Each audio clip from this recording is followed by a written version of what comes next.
Penegakan hukum yang adil dan tepat bagi semua kalangan di Indonesia kerap ukuran kinerja para penegak. Hai semuanya, perkenalkan nama saya Nurmin Erdaud dengan NIM 811423028. Di video kali ini saya akan menjelaskan tentang penegakan hukum dan keadilan. Selamat menyaksikan.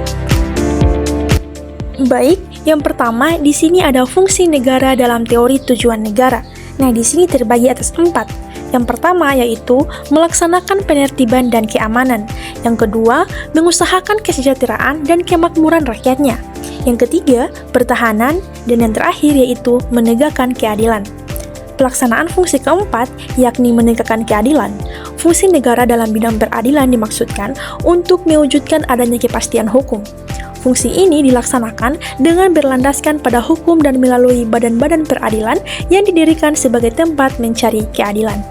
Nah, lalu mengapa sih diperlukan penegakan hukum yang berkeadilan? Di sini terdapat 5 alasan.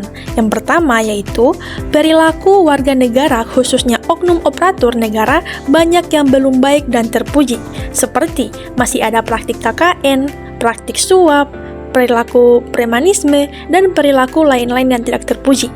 Kemudian yang kedua, masih ada potensi konflik dan kekerasan sosial, seperti SARA, tawuran, pelanggaran hak HAM, etosentris, dan lain-lain. Kemudian yang ketiga, maraknya kasus-kasus ketidakadilan sosial dan hukum yang belum diselesaikan dan ditangani secara tuntas. Dan yang keempat yaitu penegakan hukum yang lemah karena hukum bagaikan pisau yang tajam ke bawah tetapi tumpul ke atas. Dan yang kelima yang terakhir yaitu pelanggaran oleh wajib pajak atas penegakan hukum dalam bidang perpajakan. Lalu kemudian ada 3 unsur yang selalu harus diperhatikan dalam menegakkan hukum. Yang pertama yaitu unsur keadilan, dan yang kedua unsur kemanfaatan, dan yang ketiga unsur kepastian. Unsur keadilan, dalam pelaksanaan hukum para aparat penegak hukum harus bersikap adil. Pelaksanaan hukum yang tidak adil akan mengakibatkan keresahan masyarakat, sehingga wibawa hukum dan aparatnya akan luntur di masyarakat.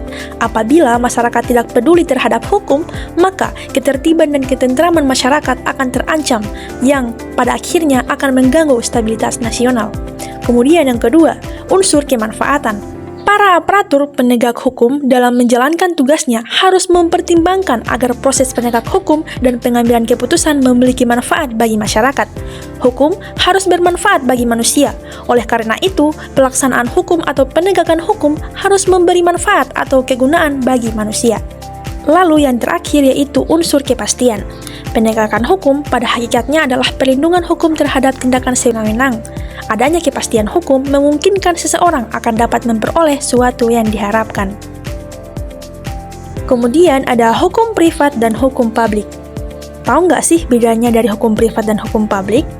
Hukum privat ialah hukum yang mengatur hubungan antara manusia ataupun individu yang menyangkut kepentingan pribadi, misalnya masalah jual beli, sewa menyewa, dan pembagian warisan. Kemudian hukum publik. Hukum publik ialah hukum yang mengatur hubungan antara negara dengan organ negara atau hubungan negara dengan perseorangan yang menyangkut kepentingan umum, misalnya masalah perampokan, pencurian, pembunuhan, penganiayaan, dan tindakan kriminal lainnya. Kemudian ada lembaga penegak hukum. Bagaimana sih tugas dan fungsi dari setiap lembaga penegak hukum dalam mewujudkan hukum yang berkeadilan? Nah, di sini lembaga penegak hukum adalah kepolisian, kejaksaan, kehakiman, dan penasehat hukum. Kemudian ada esensi dan urgensi penegak hukum yang berkeadilan Indonesia. Penegakan hukum pada dasarnya bertujuan untuk meningkatkan ketertiban dan kepastian hukum dalam masyarakat, sehingga masyarakat merasa memperoleh perlindungan akan hak-hak dan kewajibannya. Demi kepastian hukum untuk memenuhi rasa keadilan masyarakat, upaya penegakan hukum harus selalu dilakukan secara terus-menerus.